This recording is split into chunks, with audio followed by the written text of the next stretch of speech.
Mama, are you lost? These cowries have blessed our family for generations, but they always demand a price. My face, it's changing! No, this can't be real! What is happening to me? Listen, I want to tell you something that happened to my cousin's friend. Well, actually, it happened to the friend of my cousin's boyfriend's sister. But I have heard this story so many times from so many mouths that I can swear on my life it is true. The kind of story that makes you question whether you should help people on the road or just keep your eyes forward and your foot on the accelerator, you know? But bear with me first. There was this girl, Zainab. Not the most beautiful girl in Lagos, not the richest, not even the most educated. She was just there, existing, trying to make ends meet. She was selling phone credit at a little shop in Yaba, barely making enough to send money to her mother back in Abeokuta and still have something left for transport and food. Every morning she would wake up at 5, take the bus to the shop, sit there under the hot sun, haggle with customers over 50 naira, come home tired, eat her garri and soup, sleep and repeat. Her life was small like that, but she was not complaining too much. She had hope, the kind of young Nigerian girls have, that somehow life would change and something good would happen. Now, one afternoon, this was around 4 o'clock, that time when the sun is still hot, but the day is already tired. Zainab was closing the shop. She locked the door, counted her small money, and was walking to the bus stop when she saw her. An old woman sitting by the side of the road, completely alone, looking lost. And I mean lost, my friend, like someone had dropped her there from another planet. She was wearing the kind of wrapper that old market women wear, but it was too clean, too white, almost glowing in the afternoon light. Her skin was dark like charcoal, and her eyes were looking at Zainab like she had been waiting for her the whole day. Zainab's first thought was to pass her. You know how it is now in Lagos. You cannot just stop and help anyone. It could be a setup. It could be something worse. But something made her stop. Maybe it was because the old woman looked so small, so genuinely confused. Maybe it was because her own grandmother had died 2 years before and she remembered her mother saying, "I hope someone helps Mama if she ever gets lost." Whatever it was, Zainab stopped. "Mama, are you lost? Where are you going?" The old woman looked up at her, and when she smiled, Zainab saw that she had teeth like someone who had been taking care of them all her life. Strong, white teeth that did not belong to a poor old woman. But Zainab did not have time to think about this strangeness. The woman said she was trying to get to Ikoyi, that her son's house was in Ikoyi, and that her daughter-in-law had sent a driver to pick her up, but the driver never came. She said she had been standing there for 3 hours and her feet were aching and nobody would help her. Now, this was where Zainab made the choice that would change everything. Instead of just giving her money for a taxi, which would have been the smart thing, the safe thing, Zainab said, "Mama, come, let me help you find your son's house. I know Ikoyi a little bit." Why did she say this? I do not know. Maybe she was just kind. Maybe she was foolish. Maybe it was something else entirely. Something we cannot understand yet. They got on a bus together. The old woman sat next to Zainab, and as they rode through the Lagos traffic, the woman talked and talked. She told Zainab about her son, how brilliant he was, how he had married a woman from a good family, how he was doing well in business. She told her about her grandchildren, about the house she had lived in before her husband died, and how life changes so fast that one day you are a young woman dancing at a wedding, and the next day you are an old woman asking strangers for directions.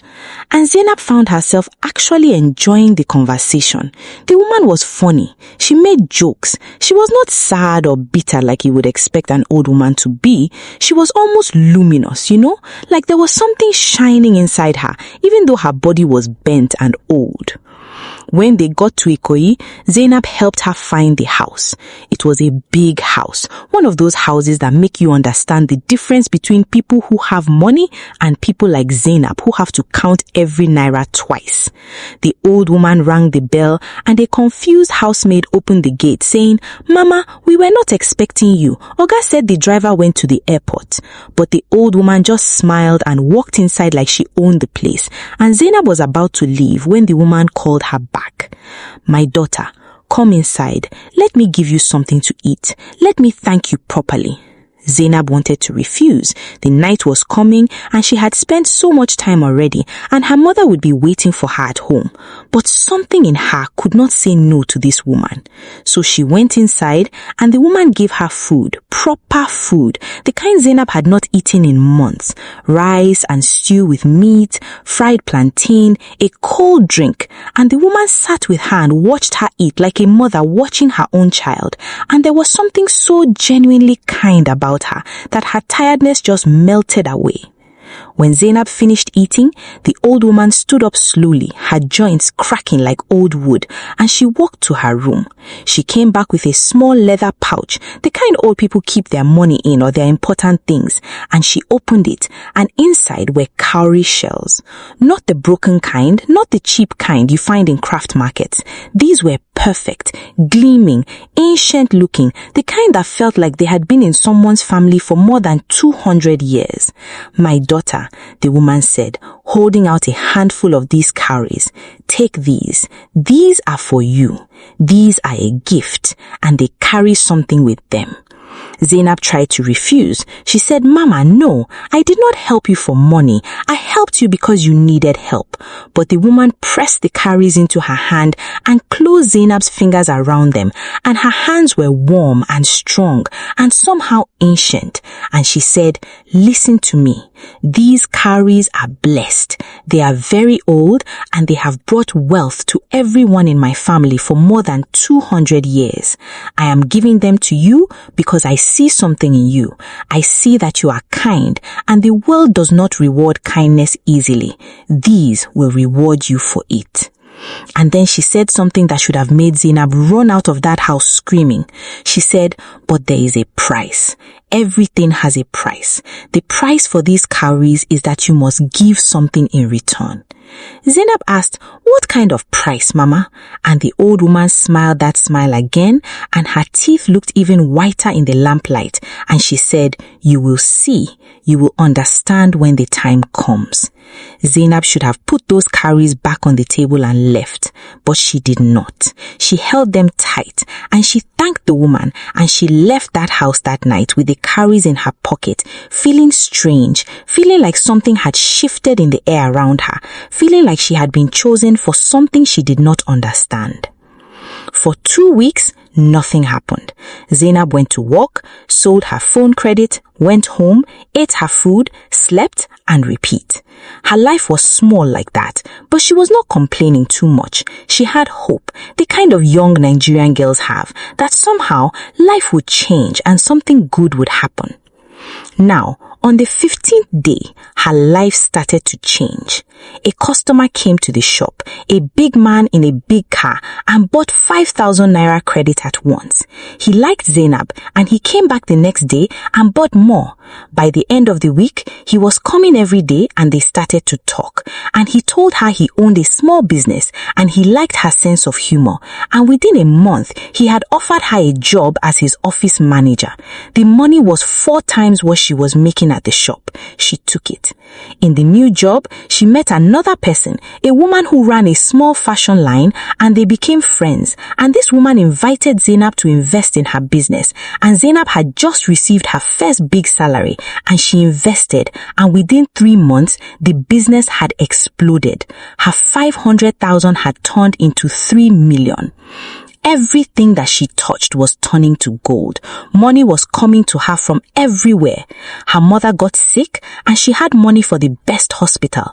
Her brother needed money for school and she had it. She moved to a better apartment. She bought a car. She started her own business, a small boutique, and it thrived. In 1 year, Zainab had gone from being a girl who counted every naira to being a woman with money in the bank, a woman who could walk into a store and buy whatever she wanted without checking the price. It was like the Cowries were walking. It was like that old woman had given her a magic charm and everything was happening exactly as she had promised. But then, slowly, something started to change. It started small. Zainab noticed that she was becoming tired all the time, even when she was sleeping well. She would wake up in the morning and feel like something had been drained out of her during the night. Then her hair started to fall out, not in big clumps, but constantly, little hairs on her pillow, in her shower, on her clothes. She went to a doctor and he said it was stress, that she should relax. But Zainab was not stressed. She was getting everything she wanted. Then her skin started to look different. She would look in the mirror and for a second she would not recognize herself. It was like someone else was looking back at her, someone older, something hollow. But the moment would pass and it would be her own face again. She started to wear more makeup to cover something she could not name, something she could not see clearly but felt like it was spreading under her skin. Around this time, Zainab was at a gathering, a party for some business people, and a girl she knew from secondary school was there. Her name was Fumi, and Fumi had always been prettier than Zainab, taller, more confident, the kind of girl who could walk into a room and everyone would notice. Zainab saw Fumi and came to hug her excited, saying, "Zainab, I heard you are doing well now. Good for you, babe." And Zainab hugged her back and they talked for a while and Fumi left to go talk to other people. 3 days later, Zainab heard that Fumi had been in a terrible car accident. Her car had hit a pole and she had been in a coma for 2 days.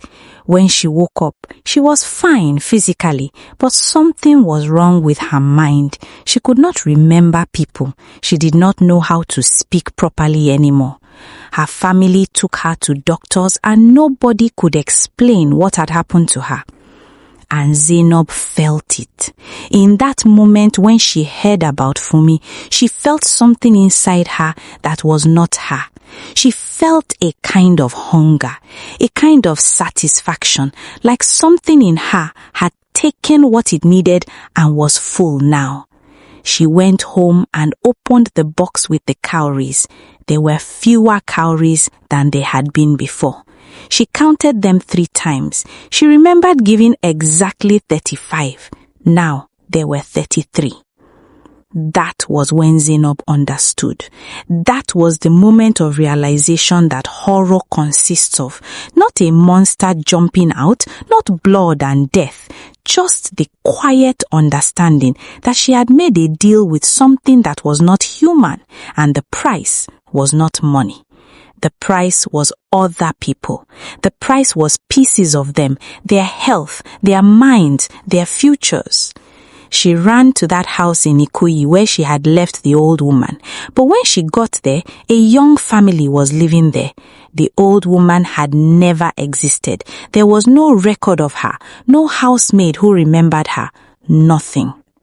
That night, Zainab sat in her expensive apartment, surrounded by all the things money could buy, and she wept, because now she understood what was happening. Every time she succeeded at something, someone around her failed instead. Every time she went up, someone else went down. The cowries were not giving her wealth. They were stealing it from the people around her and giving it to her. And they were not done yet. As long as she kept them, as long as she kept that blessing, she would keep taking from others without even meaning to. She tried to throw them away. She went to Lekki Beach at night and threw them into the ocean, watched them sink into the water. The next morning, they were back in her apartment, on her bedside table, gleaming like they had never left. She gave them to a charity organization. They came back in her handbag.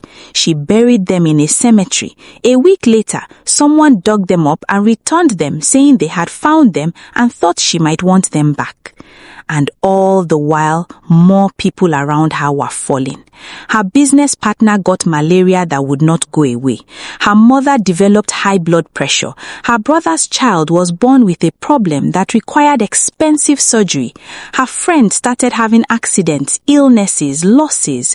One by one, they were all being broken, fed to whatever was living inside those cowries. Zainab realized that the only way to stop it was to die, to end it herself, so that the cowries would stop feeding. But she was too much of a coward, and even if she had tried, I think those cowries would have kept her alive just so she could watch the damage continue. As I am telling you this story, Zainab is still alive. She is still rich. She is still successful. But if you see her in person, and if you look carefully, you will notice that there is something missing behind her eyes. There is a kind of deadness there, like someone is looking out from inside a body, but nobody is really home.